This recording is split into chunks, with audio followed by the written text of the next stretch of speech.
correspondent banking works is pre-funded capital sits in accounts around the world, and you have literally $10 trillion pre-funded into other banks, into other financial institutions, in order to facilitate. It's the oil in the engine that allows correspondent banking to work, and it's sitting there.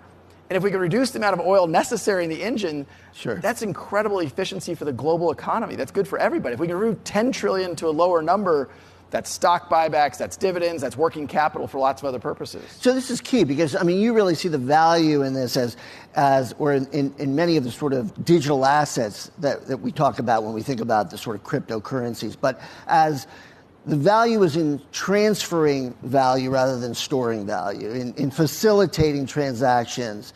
And talk a little bit about, the speed, because XRP versus, say, the way we do this now, why is it so much faster than the normal banking transfers through SWIFT, for example? Well, so first let me say, I don't think there's going to be one crypto to rule them all. And I think there are cryptos. I own Bitcoin. I'm long Bitcoin. I think Bitcoin is a store of value and people hold it. And so I don't think there's just going to be one use case.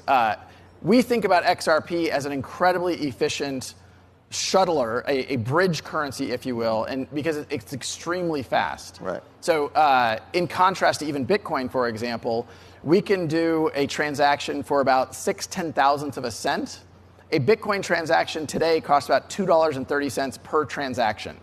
Now, that doesn't mean Bitcoin's going to fail or something. I think Bitcoin and XRP, I don't view them as competitive. Right. XRP is extremely efficient for that payments solution, that payments problem we're solving.